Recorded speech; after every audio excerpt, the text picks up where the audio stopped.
Ujú. Muy bien, vamos a comenzar entonces. De todas maneras, vamos con la semana respectiva, ¿no? Estamos en la semana 5. Recuerden, por favor, si tienen alguna duda, alguna pregunta, bienvenidos. Si no, vamos revisando el contenido de la semana 5. A ver. Ujú.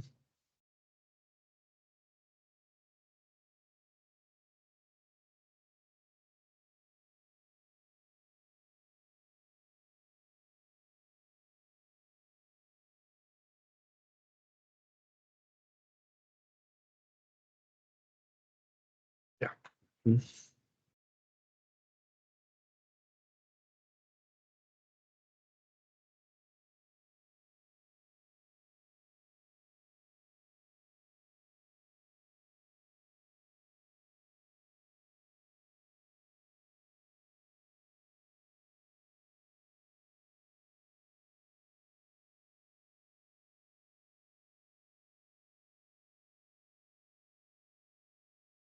Ujú.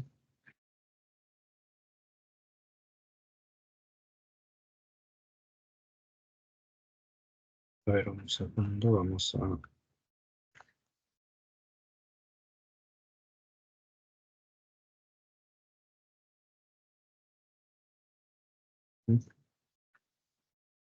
Claro, semana 4. Sí, nos corresponde la semana 4.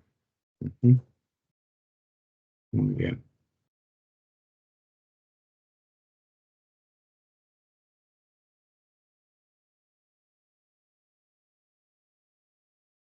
Ya, vamos a compartir.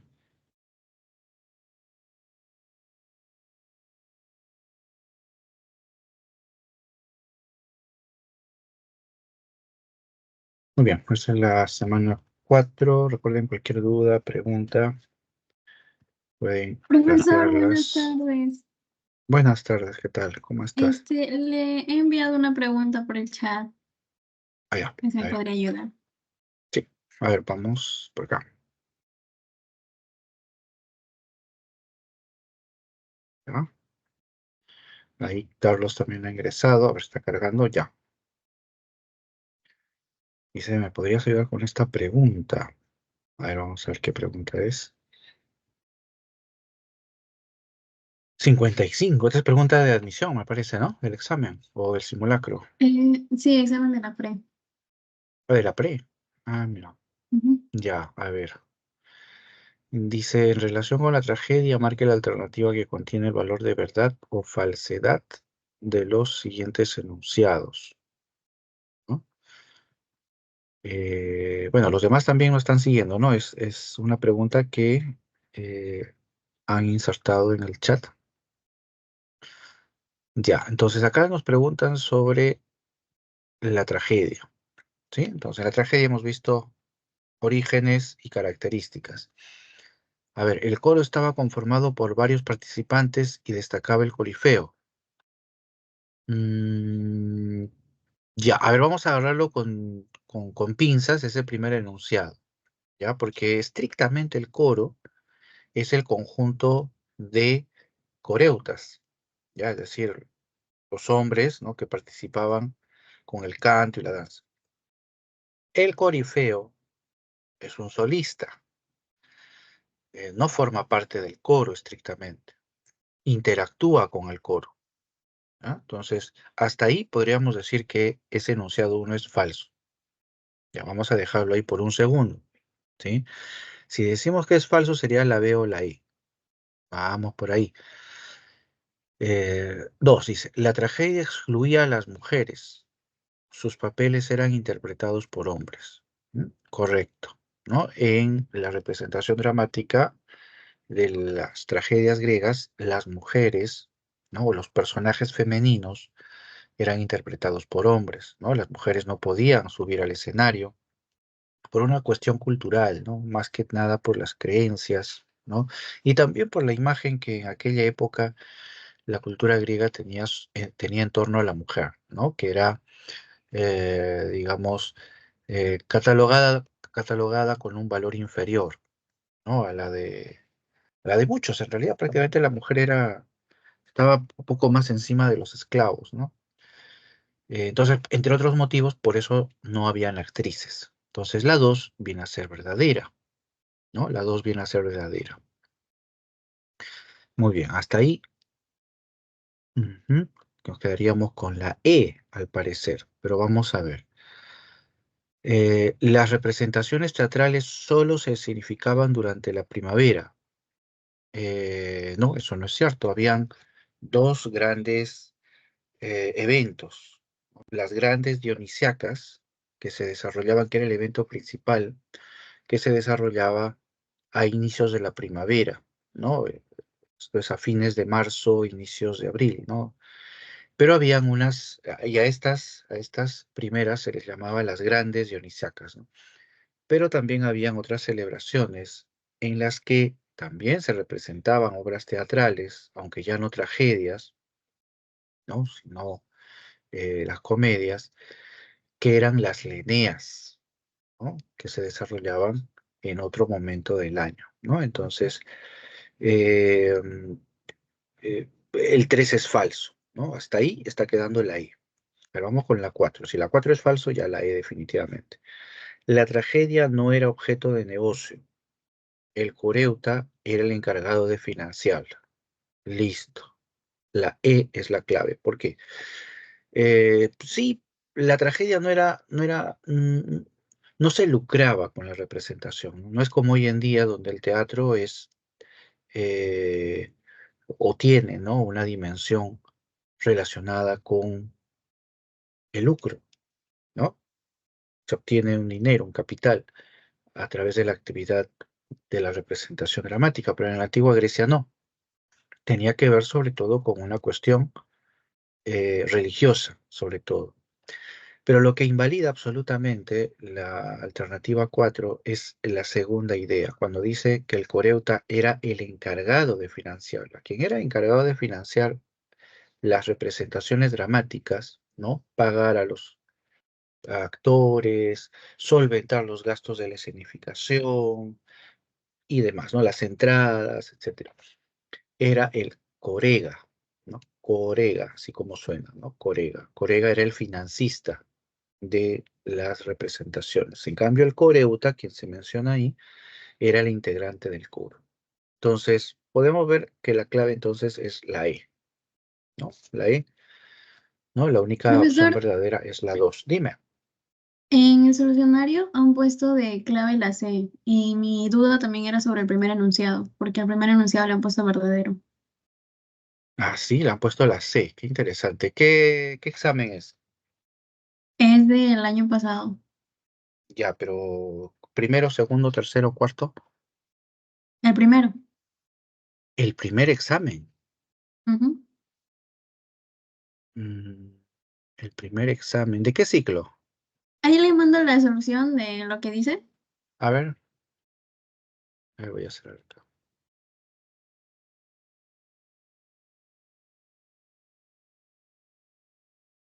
Ya, pero sería interesante saber de qué ciclo es. Ah, es del 2023-1. Ah, 2023-1. Ujú. Ya. Ujú. Y pusieron la C. Mm, bueno, justo cuando estaba resolviendo, les decía, a ver, mantengamos la 2. Decía la 1, porque la 1 dice, "En el coro estaba conformado por varios participantes y destacaba el corifeo". Lo que pasa que eh, tiene que ver con una percepción, ¿ya? En tal caso, aquí al momento de resolver, ¿no? Eh, me creó la duda precisamente, ¿no? En el momento en el que consideramos al coro, ¿no? Claro, porque acá se habla del coro como el grupo, ¿no? De coreutas, ¿no? Que entona, ¿no? Em, entonces es una cuestión de percepción en tal caso. Entonces aquí lo que están considerando es el conjunto, ¿sí? El conjunto como el grupo de coreutas y el corifeo, ¿no? Ujú. Me parece que esa es la percepción, ¿no? Que se ha tenido acá, ¿no? Que se está considerando al coro, ¿no? Que se está considerando al coro como coreutas y corifeo, ¿no? Como integrante de, digamos, de esa sola visión. Por eso, esa es mi única explicación de por qué sería la C. El colega ciudadano rico era el que corría con los gastos y las representaciones de en Atenas se realizaban 2 veces al año. Ujú. Y la solución solamente explica dos alternativas, no explica la primera. Bueno, es lo que podría decir, ¿no? La pregunta está considerando a los coreutas y al corifeo como un conjunto, ¿no? Como un conjunto. Eso es lo que podría decir. Ujú. O sea, será por acá. Profesor, Ujú. el corifeo aparece después como solista, ¿verdad? Claro, claro, hay que tener en cuenta que es todo un proceso, ¿no? Un proceso que se va dando, ¿no? Paulatinamente, a partir sobre todo de los cambios y modificaciones, ¿no? Debido, por ejemplo, a los temas que se van abordando, ¿no? Entonces, del coro, que es originalmente la manera en la que se realizan estas representaciones, con el paso del tiempo va surgiendo un individuo que sale del coro y que empieza a interactuar con el coro. A ese se le llamaba corifeo. Y a medida que se va profesionalizando y se va especializando la representación, ¿no? Ya llegamos pues al teatro, ¿no? Y a a todo el ambiente, ese corifeo que originalmente cantaba o relataba historias, ahora va a representar personajes. Entonces el corifeo va a derivar en lo que es el actor, ¿no? Va a encarnar eso, el actor. Y luego ya sigue la evolución, ¿no? Cuando Esquilo introduce un segundo actor, ya el corifeo deja de ser tal, el solista, y ya tenemos netamente el actor, ¿no? Entonces, como les decía, es un proceso, ¿no? Que se va dando paulatinamente, ¿no?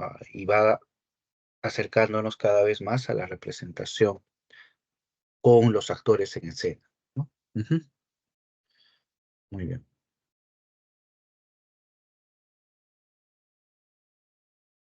Ajá. Muy bien. O sea, si hay alguna pregunta, ahí tenemos también a Annalí, a Emerson, ¿no? A Carlos. Voy a compartir, no, estoy compartiendo, ¿no? Estoy compartiendo el, la separata de esta semana. Podemos ir revisando algunas de las preguntas y si hubiera alguna duda sobre cualquier otra semana, ¿sí? Podemos, por supuesto, comentarlas, ¿ya? Muy bien. A ver, uno, ¿no? Este es el ejercicio de la semana uno en la que se concentra en torno al romanticismo, ¿no? En torno al romanticismo, no al realismo, ¿no? Porque la semana pasada hablábamos de Werther, ¿no? Muy bien. Dice, marque la alternativa que completa de manera correcta el siguiente enunciado, ¿no? Si tienen alguna pregunta, por favor, inmediatamente, ¿ya? Formula, me interrumpe, no hay problema. Dice, contrario al romanticismo, el realismo francés del siglo XIX buscó en la narración, es decir, mostró preferencia por, ¿no? Cuando me dicen contrario al romanticismo, me quiere decir que es una característica que es opuesta a la que distingue al romanticismo, ¿no? Y en el romanticismo, recuerden ustedes, predomina el idealismo, el subjetivismo, ¿no? Eh, el ansia de libertad también, ¿no? Que también es una característica del romanticismo, ¿no? Entonces, a ver, leamos las alternativas, ¿no? Dice, representación del pasado, ¿no? Recopilar leyendas populares que retraten la sociedad, ¿no? Lo que encontramos acá es una característica que sí forma parte del romanticismo, ¿no? Que es la representación del pasado, pero es en la segunda variable ¿no? Donde, eh, digamos, ya deja, ¿no?, de ser un rasgo del realismo. ¿Por qué? Porque aquí se va a concentrar en el tema de las leyendas, dice, ¿no?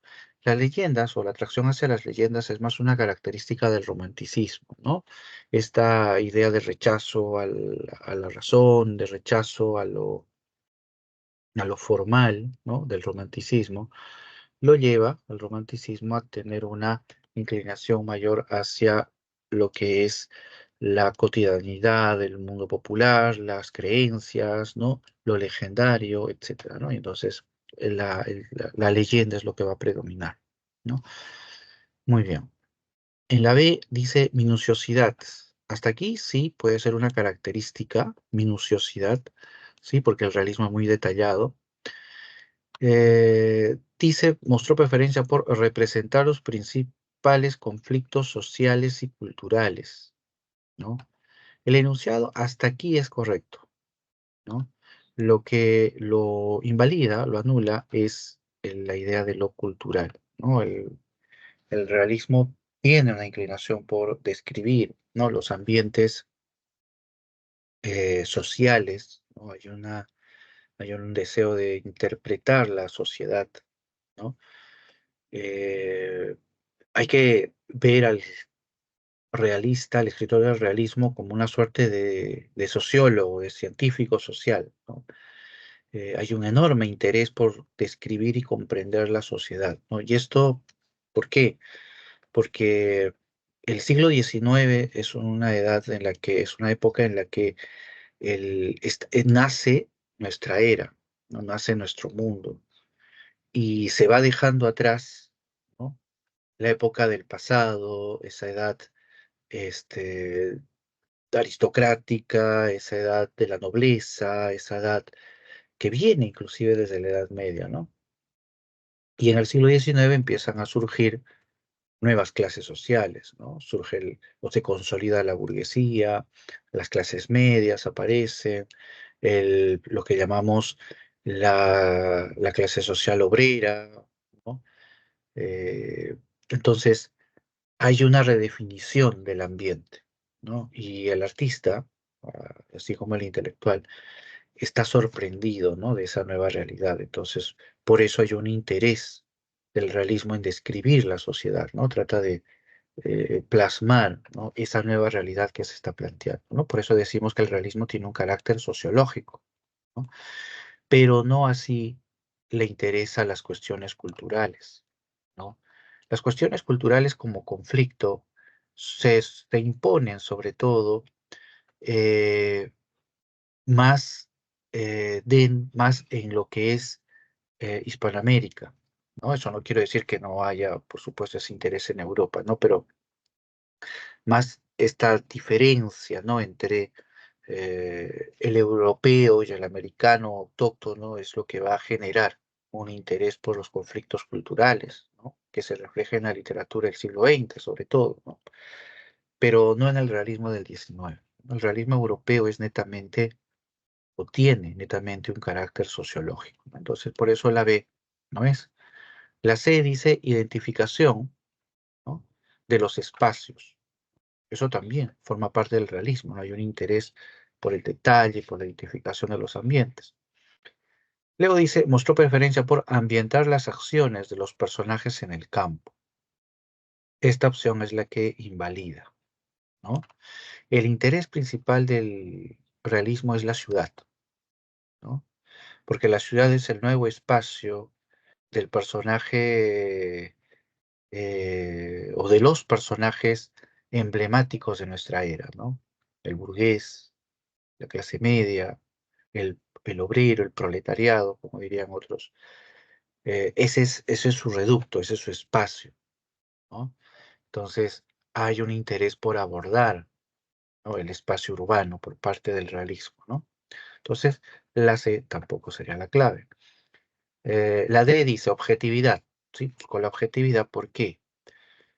Porque mostró preferencia por describir la realidad exterior, ¿no?, libre de toda interpretación personal, ¿no? Aquí es donde sí se refleja la clave, ¿no?, de la pregunta, ¿por qué? Porque el realismo busca ser objetivo, contrario a lo subjetivo del romanticismo. Lo subjetivo romántico, ¿a qué se refiere? A darle primacía no solamente al mundo de los sentimientos, las emociones, sino a la perspectiva personal, ¿sí? La perspectiva personal es la que se impone, ¿no? Es la que predomina, ¿no? El yo, ¿no? Es cuando Werther, por ejemplo, reniega, ¿no? En esa escena cuando acompaña al embajador, ¿no? Werther trabajaba como secretario de un embajador, van a una fiesta, ¿no? Y Werther reniega de las personas que están en la fiesta porque son personas, inclusive el embajador, que aparentan, ¿no? Que aparentan tener cultura, ¿no? Entonces, Berta reniega y dice, ¿no? Que esa gente, estoy parafraseando, ¿no? Que esa gente es falsa, que lo único verdadero es lo auténtico, es decir, el yo, ¿no? Lo nuestro, ¿no? Lo interior, ¿no? Eso es lo único verdadero, ¿no? Entonces, ahí en el romanticismo predomina esa visión subjetiva, ¿no? En cambio, en el realismo no. Como su interés ya no es el individuo, sino la sociedad, entonces su mirada ya no se concentra en el mundo de la subjetividad, sino en la objetividad, es decir, planea mostrarnos con objetividad ese espacio social, ese ambiente histórico. Entonces, por eso predomina la objetividad. Además, también no olviden, nota a pie de página, que el realismo toma sus bases del positivismo del siglo XIX, ¿no? El positivismo, ustedes recordarán, es este sistema filosófico que sostiene, ¿no? El pensamiento racionalista, la ciencia. Entonces, de ahí viene esta idea de la objetividad.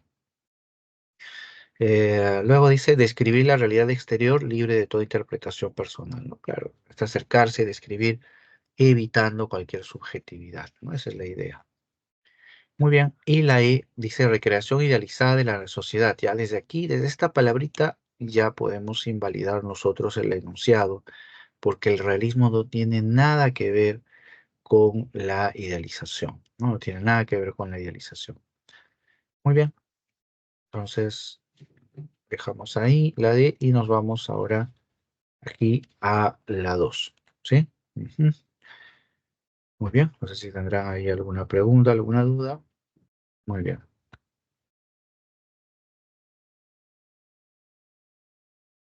muy bien. La pregunta de la 2 nos plantea a nosotros una pregunta ya sobre crimen y castigo, ¿no? De Dostoyevsky. Y el enunciado dice, ¿no?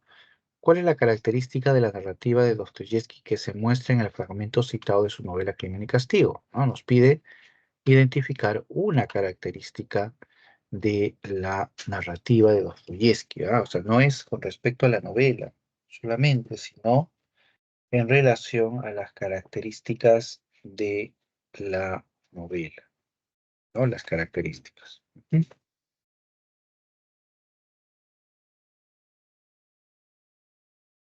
A ver, dice, entonces hay que leer el fragmento, ¿no? Dice, ¿dónde he leído, pensó Raskolnikov prosiguiendo su camino, dónde he leído lo que decía o pensaba un condenado a muerte una hora antes de que lo ejecutaran? Que si debiera vivir en algún sitio elevado, encima de una roca, en una superficie tan pequeña que solo ofreciera espacio para colocar los pies, y en torno se abrieran el abismo, el océano, tinieblas eternas, eterna soledad y tormenta. Si debiera permanecer en el espacio de una vara durante toda la vida, 1000 años, una eternidad, preferiría vivir así que morir. Vivir como quiera que fuese, pero vivir, ¿no? La frase final condensa claramente el tema que se está desarrollando, ¿no? En este fragmento, ¿no? Una exaltación al pragmatismo, ¿no? ¿Ah? No olviden que uno de los conflictos de Raskolnikov es ese, ¿no? Entre una moral idealizada, digamos, o idealista, ¿no? Fundada en valores, ¿no? Y la otra pragmática. ¿no? Fundada en los hechos, ¿no? Y aquí más o menos expresa esa visión, ¿no? Vivir como quiera que fuere, pero vivir, ¿no? Es decir, el fin justifica los medios, ¿no? No interesa qué hagamos, así sea robar, matar, no interesa, ¿no? Lo importante es vivir. Esa es la idea que nos está planteando ahí. Entonces vemos a ver qué características se está mostrando ahí. Dice, el predominio del diálogo para develar las tensiones psicológicas. Bueno, creo que es evidente que aquí en este fragmento no hay un diálogo, ¿ya? Porque para empezar, Raskolnikov no está hablando, está pensando. Entonces no hay un diálogo de ninguna manera. Entonces no va, ¿no? La A no va. Muy bien. La B, el análisis de los conflictos internos de sus personajes. ¿Ya? ¿Eso qué quiere decir? Que el narrador explora, ¿no? Las luchas internas que sufre el personaje. ¿Podríamos interpretar ese fragmento como precisamente ese conflicto del personaje? Podría ser. Vamos a ver las demás alternativas.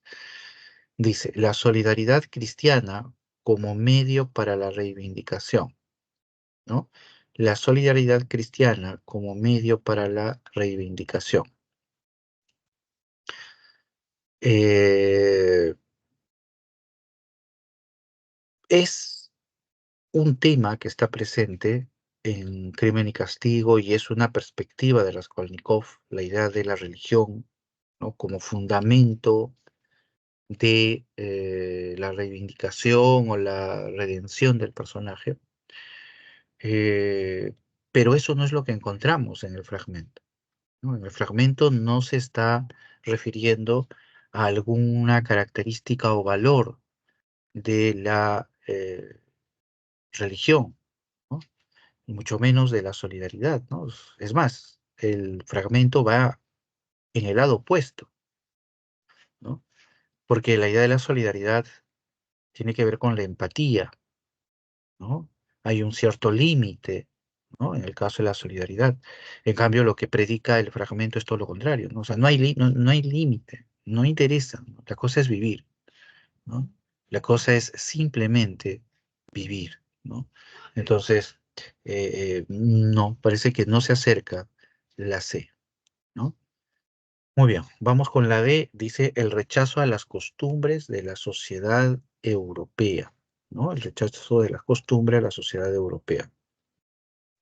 Entonces, aquí mm, no se exhibe esa idea, es más inclusive, ¿no? Dostoyevsky está al otro lado, ¿no? Dostoyevsky sentía una gran admiración por las costumbres y la sociedad europea, ¿no?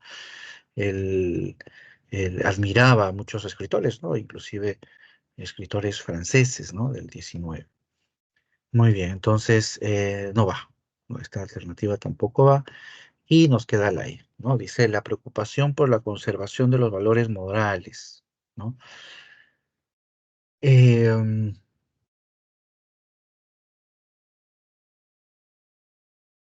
em, no, el fragmento va en el sentido opuesto, ¿no? Aquí está diciendo que hay que conservar los valores, ¿no? Es decir, se refiere a una actitud que busca cuidar y conservar los valores, ¿no? Pero la, el fragmento va en el otro sentido, en realidad, ¿no? Porque el fragmento lo que está diciendo es que no interesa nada, o sea, ni siquiera los valores.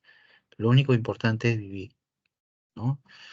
Entonces, la E en ese sentido no respondería, ¿no? A lo que se está planteando. Entonces, la única alternativa que vemos que encaja es la B, ¿no? Porque sí, podríamos decir que en este fragmento, en esta reflexión, se delata el conflicto interno del personaje, ¿no? O parte del conflicto interno, ¿no? Que es precisamente este cuestionamiento, ¿no? Al límite en nuestras acciones, ¿no? Y que es lo que va a mover en gran medida al propio Raskolnikov, ¿no? Ujú. Muy bien, ¿sí? Muy bien. Recuerden, si hay alguna pregunta, alguna duda, por favor, pueden plantearla, en cualquier momento. Muy bien, la 3. Vamos por acá, sí, vamos a verla así poco a poco.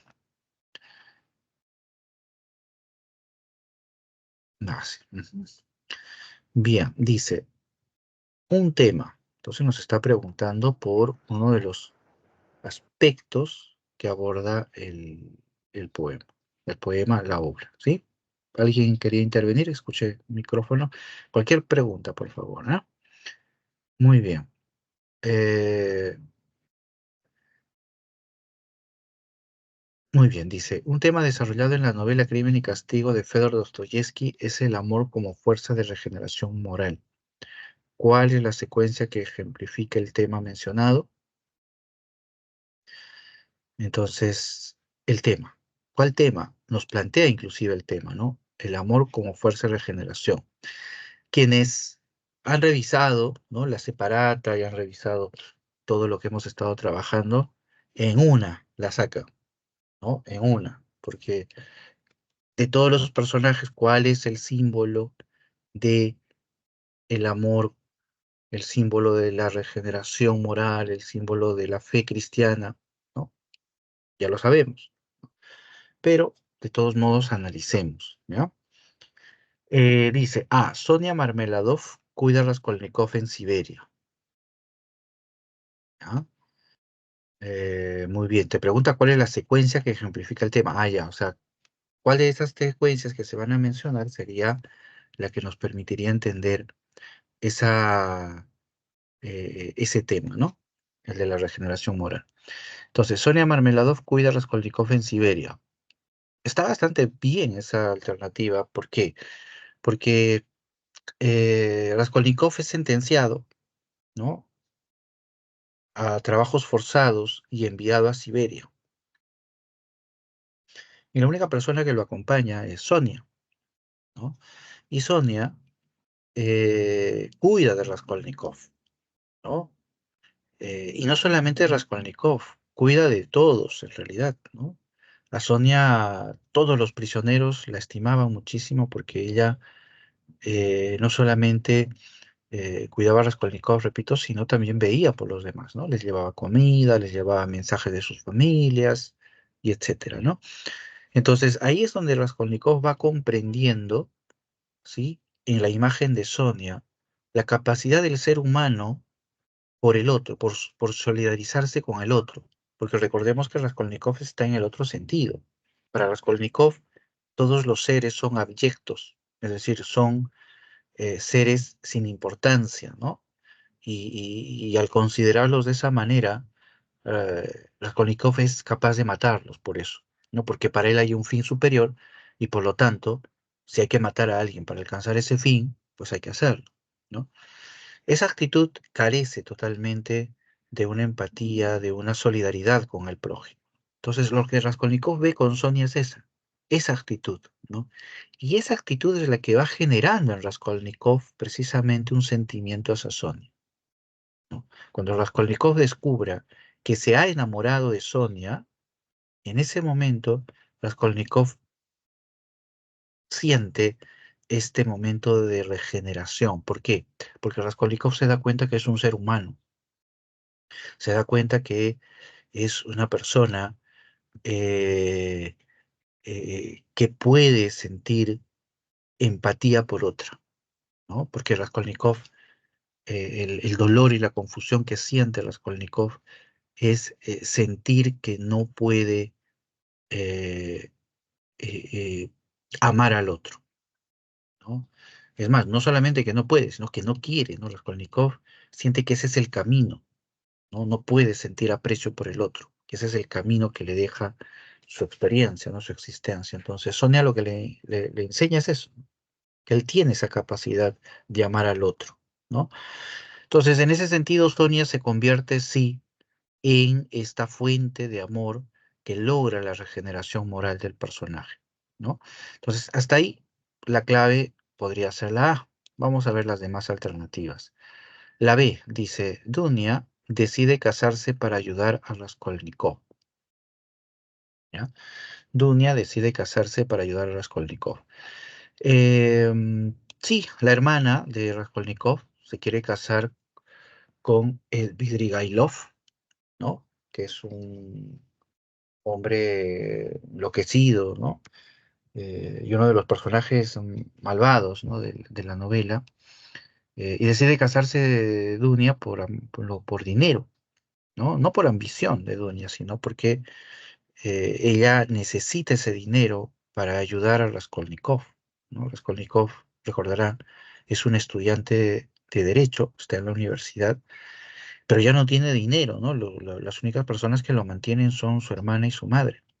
Entonces, ante la ausencia de dinero, Dunia se ve la necesidad eh, de, de ayudar a Raskolnikov casándose con alguien, ¿no? Eh, Puede interpretarse esa secuencia como un acto de amor que regenera al personaje. Es un acto que podríamos calificar de amor, quizá, ¿no? Es decir, de aprecio hacia el otro, pero que no produce un efecto de regeneración moral en el personaje, porque lo que provoca la acción de Dunia hacia Raskolnikov es que éste se trace como meta conseguir el dinero a toda costa, ¿no? A toda costa, ya sea robando, y ahí es donde luego va a derivar todo en el asesinato de León Ivanovna. Entonces, esa secuencia, la que se describe en la B, no deriva, ¿no? O no termina siendo una fuente de la regeneración moral del personaje. Entonces, no va a la B. La C, Sonia se prostituye para ayudar a su familia. Ya. Este es otro acto de amor hacia el otro, pues sí, ¿no? Sonia se prostituye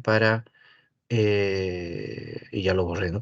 Para ayudar a su familia, ¿no? Su padre, un borracho, Simón Marmeladov, ha perdido el trabajo, ¿no? Sus hermanos, los hermanos de Sonia, no tienen que comer, no tienen zapatos, están enfermos. Y la madrastra de Sonia, este, está enferma de tuberculosis, ¿no? Entonces Sonia decide prostituirse precisamente para ayudar económicamente, ¿no? Pero ese acto trae consigo la regeneración moral.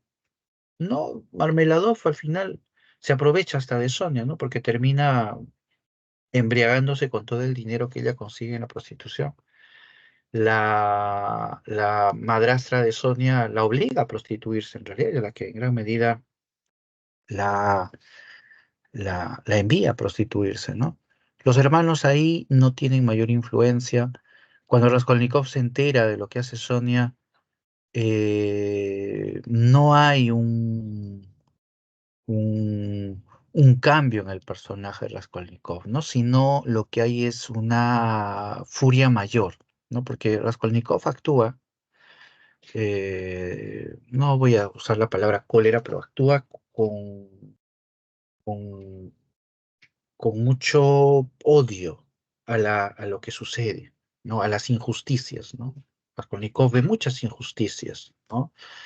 En el fondo, Raskolnikov es un ser justiciero, es una persona que busca hacer el bien. Raskolnikov es una buena persona, ¿no? El problema de él es que sus acciones nacen de una confusión, ¿no? Y eso es lo que lo lleva a cometer el crimen, precisamente.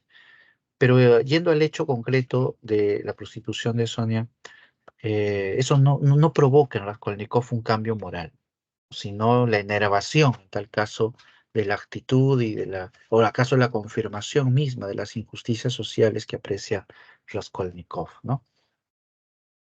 La D, dice Raskolnikov, entrega dinero a la familia Marmeladov. Ese es uno de los grandes actos. Hay varias escenas en Crimen y Castigo donde Raskolnikov muestra un grado de solidaridad con el otro, ¿no? Y ese es el conflicto precisamente del personaje, ¿no? Lo que les decía hace un momento, ¿no? Raskolnikov al final se convierte en un ser vacío, ¿no? En un ser puramente pragmático, ¿no? Que no guarda ningún sentimiento hacia los demás, ¿no? Y por eso mata a Leona, mata a Leona y a su hermana, ¿no? Pero dentro de Raskolnikov, antes del asesinato, sobre todo, está el Raskolnikov bueno, ¿no? El Raskolnikov que ayuda, por ejemplo, a una jovencita que en la oscuridad de la calle era asediada por un hombre. Inclusive creo que la embriagan a la joven para aprovecharse de ella y Raskolnikov la salva, ¿no? Y está esta escena, por ejemplo, ¿no? De Raskolnikov cuando va a la casa de los Marmeladov llevando a Simón, que lo ha conocido en un bar, lo lleva a la casa y ahí ve, ¿no? La terrible tragedia y vida que atraviesan los Marmeladov, ¿no? Que en la novela son el símbolo de la miseria. Y entonces tanta pena le da a Raskolnikov que al momento de irse, todo el dinero que él tenía lo deja en el dintel de la ventana, ¿no? Es decir, en la base de la ventana, para los Marmeladov, ¿no? Eh, ¿No? Pero ahí en ese momento no hay ese efecto de redención del personaje, ¿no? De regeneración del personaje, ¿no? Sino, nuevamente, como lo decía hace un momento en el caso de Sonia, existe para Raskolnikov una confirmación de em, de la injusticia de la sociedad, ¿no? De la maldad de la sociedad. Y eso es lo que lo enerva, ¿no? Porque todos esos eventos lo que van decantando es precisamente en el acto del asesinato, ¿no? Cuando Raskolnikov golpea a Leona con el hacha, no hay detrás solo el deseo de robarle, sino está toda esa carga de injusticia que él busca cobrarse matando a Leona, quien considera la fuente, ¿no? En gran medida de muchos de los males, ¿no? Entonces, para él, por eso, matarla es una manera de ayudar a la sociedad, ¿no? Esa es la idea. Entonces, la D tampoco sería, ¿no? Vamos con la E. Dice, Pulqueria le pide a Raskolnikov que huya de la ciudad. Pulqueria es la madre de Raskolnikov. Em, bueno, no recuerdo si Pulqueria le pide a Raskolnikov que huya, tendría que revisarlo, pero aún así, si fuera cierto, tampoco contribuiría con la regeneración del personaje, porque al final Raskolnikov, más allá de todo, termina entregándose a la policía, ¿no?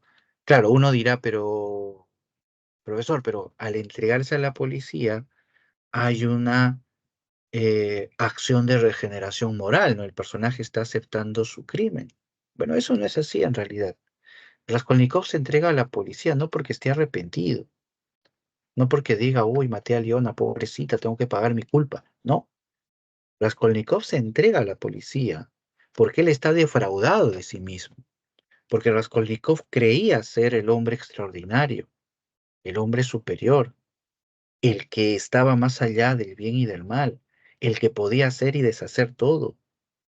Raskolnikov, con el paso de los hechos, se va dando cuenta que él no es un hombre extraordinario, él es un hombre ordinario, un hombre sufriente, lleno de culpas, y eso defrauda al propio Raskolnikov.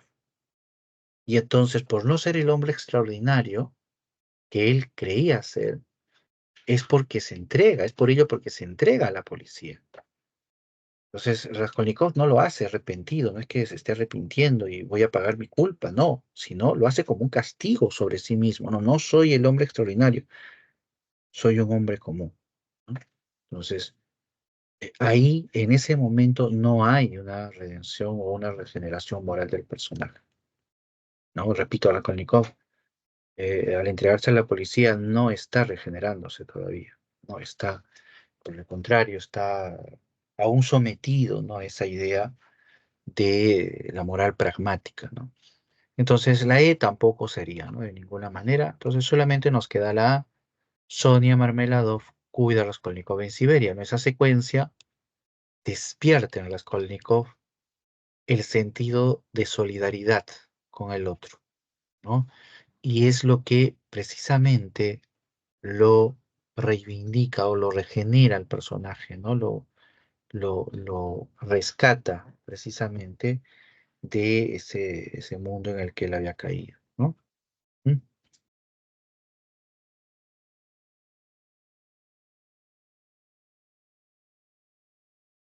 Muy bien, sí, la A, correcto. ¿Sí? Muy bien. Si no hay alguna pregunta, vamos con la 4. Bueno, vamos a comentar la número 4. Ujú,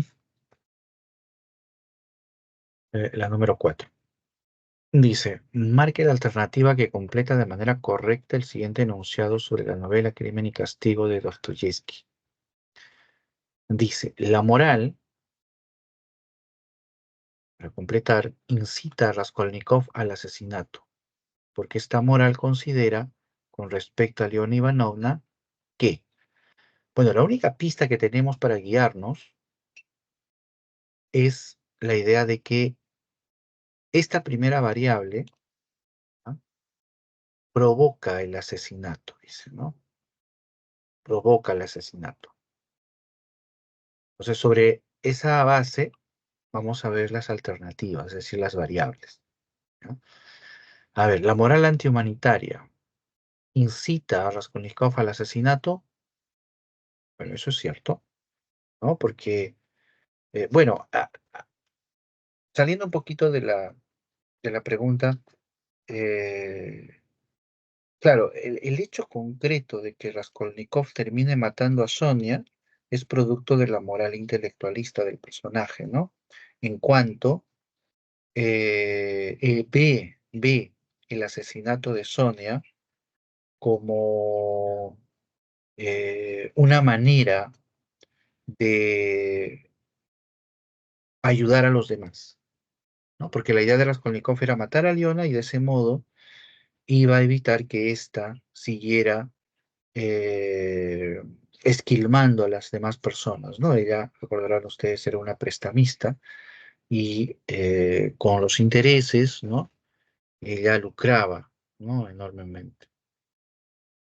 Entonces, y sumía en la pobreza, ¿no? Entonces, Raskolnikov lo que quiere con el asesinato de Aliona es precisamente liberar, ¿no?, a la sociedad de esa sanguijuela, como dice Raskolnikov, ¿no?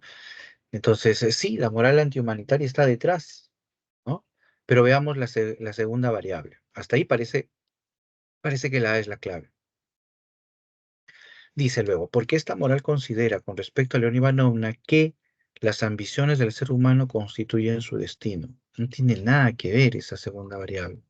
Aquí la idea del destino, eh, supongo que ha de ser por el pragmatismo del personaje, ¿no?, el pragmatismo predominante del personaje, que el tema del destino no está presente en Crimen y Castigo. O sea, los personajes, eh, tal vez Sonia, ¿no? Hasta los Marmeladov, ¿no? Ven su vida miserable como un producto de su destino, ¿no? Quizá por ahí, ¿no? Pero este no tiene nada que ver con el asesinato de Aliona Ivanovna, ¿no? El asesinato de Aliona Ivanovna es una cuestión pragmática, simplemente, ¿no? Una cuestión funcional para el personaje de Raskolnikov. Entonces, por esta segunda variable no es la clave, ¿no? Esta que estábamos viendo. Ujú, muy bien, muy bien. Vamos con la B. Humanitaria. La moral humanitaria incita a Raskolnikov al asesinato. Desde aquí, ya invalidamos la alternativa. ¿Por qué? Porque la moral humanitaria no tiene nada que ver con el asesinato. La moral humanitaria se sostiene precisamente sobre el bienestar del otro, ¿no? Por eso es que dentro de esa moral, el asesinato, el robo, cualquier acción que perjudique al otro, está castigada, ¿no? Toda acción que daña al otro está castigada. Entonces, no puede la moral humanitaria estar detrás del impulso que lleva a Raskolnikov a matar a León. Pues no va. C, la moral intelectualista. Ya, puede ser. Está racionalista, pragmática, muy bien. Hasta ahí parece. Vamos con la segunda variable, dice. Porque esta moral considera, con respecto a Liona, un ser perjuicioso que causa perjuicios, ¿no? E inútil a la sociedad, considera que un ser perjuicioso e inútil a la sociedad debe ser eliminado, ¿no? Esto es bastante cercano, ¿no? A lo que Raskolnikov eh, siente detrás de ese impulso de matar a Leona, ¿no? Claro, porque, y es lo que señalábamos hace un momento, ¿no? El espíritu de Raskolnikov se sostiene, ¿no? A partir de considerar a los demás seres como abyectos, como seres eh, totalmente eh, inútiles, ¿no? Totalmente prescindibles, ¿no? Y eso es lo que lleva a Raskolnikov, ¿no? Por ejemplo, repito, al asesinato de Aliona, ¿no? Entonces, y por ello mismo, Raskolnikov considera que puede ser asesinada, ¿no? Que debe ser asesinada inclusive a León Ivanov. Entonces, hasta aquí la C parece la clave, ¿no? Vamos con la D. La moral cristiana, desde aquí definitivamente no va, ¿no? La moral cristiana o humanitaria que se sostiene sobre el bien, el bienestar del otro, ¿no? No conlleva o no provoca, mejor dicho, la muerte de Alión Ivanov, ¿no? Así que de ahí la D no va. La E, pragmática, podría ser, ¿no? Porque es el fundamento de la acción de esta moral intelectualista o antihumanitaria. Veamos la segunda variable, ¿no? Cuando dice, porque esta moral considera, con respecto a Liona, una mala acción es provechosa si es aprobada por los demás, ¿no? Una mala acción es provechosa si es aprobada por los demás. No, en realidad la moral pragmática eh, sostiene en gran medida lo que estábamos viendo hace un momento en ese fragmento, sostiene que el fin justifica los medios. El fin justifica los medios. Ese es quizás el principio básico de la moral antihumanitaria, intelectualista, pragmática, ¿no? En ese sentido, por eso, ¿no? ¿Qué es lo que quiere Raskolnikov? Quiere conseguir dinero y para hacerlo, pues va a robar. El fin justifica los medios, ¿no?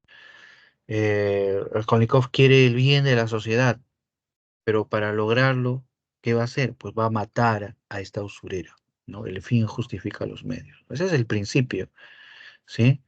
De la moral antihumanitaria, intelectualista o pragmática, ¿no?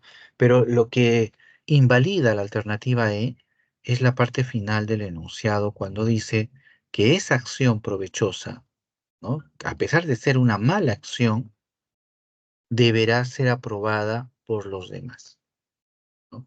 Entonces, el concepto mismo de hombre extraordinario que plantea Raskolnikov se sostiene sobre la base de que el hombre extraordinario, no le rinde cuentas a nadie, ¿no? Porque rendirle cuentas a alguien, ¿no? Es someterse a una moral, a una norma superior, y se supone que el hombre extraordinario es en sí un ser superior. Entonces, él no tiene por qué buscar la aprobación de los demás en cuanto a sus acciones.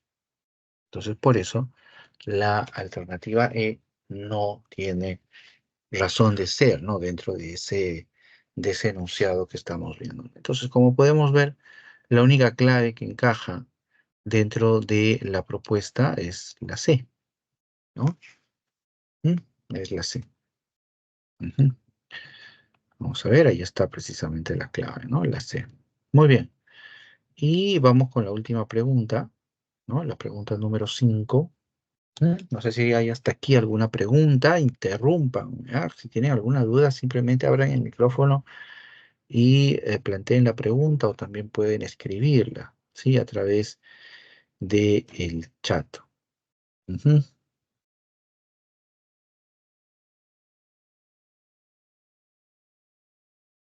5 dice, ¿no? Marque la alternativa que contiene la secuencia correcta con respecto a la verdad de los siguientes enunciados en torno al argumento de la novela Crimen y Castigo de Dostoyevsky. ¿Verdadero o falso, no? Entonces, uno dice, el conflicto de Raskolnikov se debe únicamente al asesinato de Aliona Ivanovna. El conflicto de Raskolnikov se debe únicamente al asesinato de Aliona Ivanovna. Eh, mm, bueno, puede ser cuestión de subjetividad, pero en lo que sí podemos concordar todos es que el conflicto de Raskolnikov no es exclusivo por haber matado a Aliona Ivanovna, ¿no? Hay otro elemento más, y es la hermana de Aliona, Lisaveta, ¿no? Cuando Raskolnikov mata a Leona, ¿no? Busca el dinero, estamos en el apartamento, ¿no? En la casa de Aliona, consigue el dinero y está por escapar Raskolnikov, aparece Elisaveta, ¿no? Y Raskolnikov la mata, ¿no? Como para no dejar testigo alguno.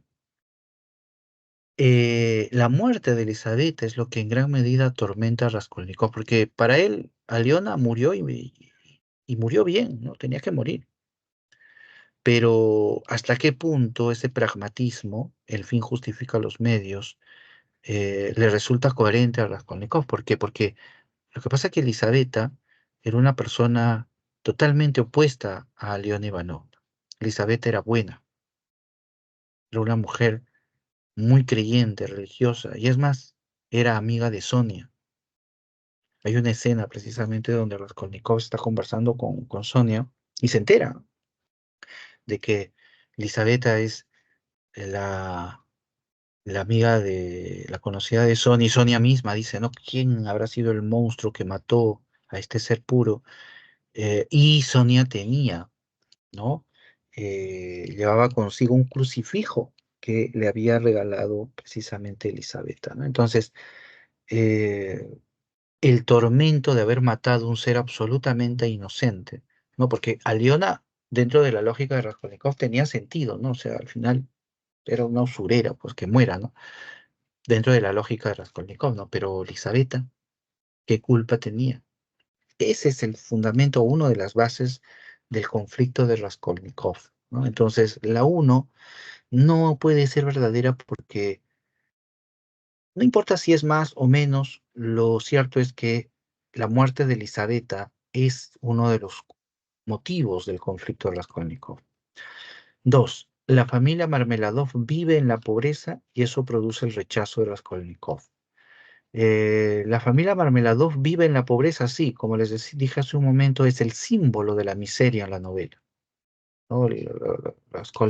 Dostoyevsky dibuja en ese mundo de los Marmeladov la, la descripción cruda, ¿no? De una sociedad, de un grupo social totalmente despojado, no solamente de riquezas, sino de la propia moral y de la propia eh, eh, el propio deseo de vivir, ¿no? Que es lo que, por ejemplo, envuelve a Simón y a la propia, a su esposa, ¿no? Pero eso produce el rechazo de Raskolnikov. No. Recuerden la escena que les conté hace un momento, ¿no? Raskolnikov, al conocer a la familia Marmeladov, se impresiona tanto de su miseria, ¿no? Raskolnikov vivía atormentado, pero descubrió que había, que había personas mucho peor que él, cuya miseria era terrible. Raskolnikov no tenía dinero, ¿no? Pero los Marmeladov llevaron la miseria a un plano espiritual, inclusive, ¿no? El Simón Marmeladov no tenía el menor rubor de, de gastarse la plata que su hija había ganado prostituyéndose en bebidas. Entonces, frente a esa escena, Raskolnikov siente empatía por los Marmeladov, lástima, hasta podríamos decir. Y por eso les deja el dinero que tenía en ese momento a Raskolnikov, les entrega, ¿no? Entonces no va, porque él no rechaza. Sonia convence a Raskolnikov de entregarse a la policía. Ya, eso es cierto, ¿no? Ella... Hay un diálogo posterior en el que también interviene Dunia, ¿no? Pero es Sonia la que le dice a Raskolnikov que se entrega a la policía, ¿no? Sobre la base del principio del perdón, ¿no? No, porque Raskolnikov le pide a Sonia que lo ayude, que la ayude, ¿no? Que le quite esa carga que llevaba consigo. Y Sonia lo que le dice es, bueno, la única manera de que tú liberes tu espíritu de esa culpa es aceptando aceptando el castigo que mereces, ¿no? Por eso Raskolnikov irá motivado, ¿no? A entregarse a la policía, ¿no? Y también, obviamente, por lo que dije hace un momento, ¿no? Pero Sonia es un factor, entonces verdadero. Por último, el juez Porfirio Petrovich condena a Raskolnikov y lo envía a Siberia, ¿no? El juez Porfirio Petrovich, correcto hasta ahí, condena a Raskolnikov y lo envía a Siberia. Este es verdadero también, ¿no? Petrovich envía a Raskolnikov a Siberia a trabajos forzados, ¿no? Ujú. Entonces tenemos verdadero, verdadero, falso, falso. Sería la B entonces, ¿no? Ahí está, precisamente, ¿no? La B como alternativa. ¿Mm? Muy bien, llegamos hasta aquí, son las 8. No sé si tienen alguna pregunta final, alguna inquietud final sobre lo que hemos estado viendo o alguna otra semana. ¿Sí? Ujú. Ya, entonces lo vamos a dejar aquí. Muchas gracias por haber seguido. Hemos desarrollado algunas preguntas. Si tuvieran alguna duda, no se olviden.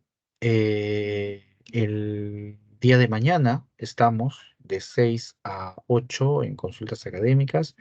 El jueves estamos de 9 a 11 y los viernes de 7 a 8. ¿Sí? Muy bien, muchas gracias. Cuídense. Nos vemos hasta la siguiente. Gracias, profesor.